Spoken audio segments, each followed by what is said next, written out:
Today I wanted to cover the absolute basics of crocheting. So when it comes to crocheting, it's basically just a sequence of using slip knots and kind of playing with those knots to get them to make actual items. So when you start crocheting, the first thing that you need to do is learn how to make a slip knot. So we're going to go ahead and start. So you're going to need some yarn. And eventually you'll want a crochet hook. My preferred size is a size H or 5mm, but you can use pretty much any size crochet hook for just this particular part of the basics. Once you have that figured out, then you'll go into what types of yarn and what gauges of yarn and what types of hooks go well with that. And anyways, that's later on down the road. So today you just need yarn, hook. That's it.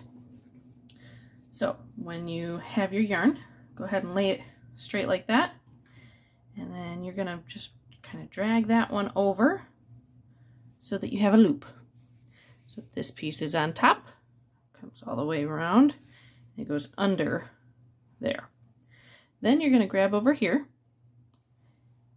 and put that piece into that loop. Lift the loop up, pull it through, and just pull everything tight. So we'll do that again. So you make your loop. This tail is on top. And another easier way to do it, would be to pick up your loop, put your fingers through, make sure this tail stays down. Go ahead and grab that piece of string. And there, you have your beginning loop. Now, to start crocheting, you need to put that loop on your hook, just like that. Ideally, you're going to have just a little bit of a gap there so that you can work through this pretty easily. We're also going to discuss how to hold your yarn. So there are different techniques for how to hold your yarn and how to hold your hook. I hold my hook more, I believe they call it knife hold, where you could kind of stab if you needed to. Some people hold it as pencil style. I prefer knife. And then for wrapping the yarn in your fingers, this is what controls how fast your yarn comes out and how easily it comes out. That's called your tension. I like to wrap it right here between my pinky and the next finger, and then wrap it around my index finger. So once I have that wrapped, then I like to hold the tail of my yarn here in these fingers down here. And what you do is you're going to take your hook using your dominant hand, grab some yarn, let it kind of catch on the hook, and pull it through that loop. So that's your first chain. This is a chain. Once you've done that, you can go ahead and do another one. So now we have 2 chains. Now it's going to take a little while to get used to holding this hand to keep the tension right. So I highly recommend practicing probably about 100 chains and trying to get it so that all of your chains end up being the same size. Because if you have a loop like that and you go to do a chain, when you look here, it's not going to look the same. You're also going to potentially run into problems where you're going to be pulling it way too tight. And then if you wanted to make an actual project, when you come back through to work into that, you really can't get the hook in there. So when you're working on this, try your best to keep your stitches even and just loose enough that you could easily poke your hook into part of it.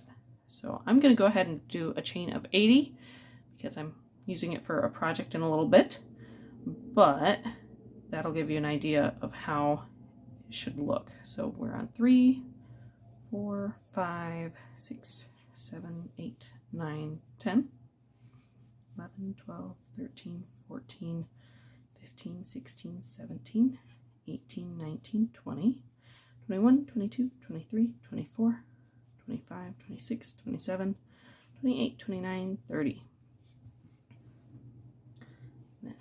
31, 32, 33, 34, 35, 36, 37, 38, 39, 40, 41, 42, 43, 44, 45, 46, 47, 48, 49, 50, 51, 52, 53, 54, 55, 56, 57, 58, 59, 60,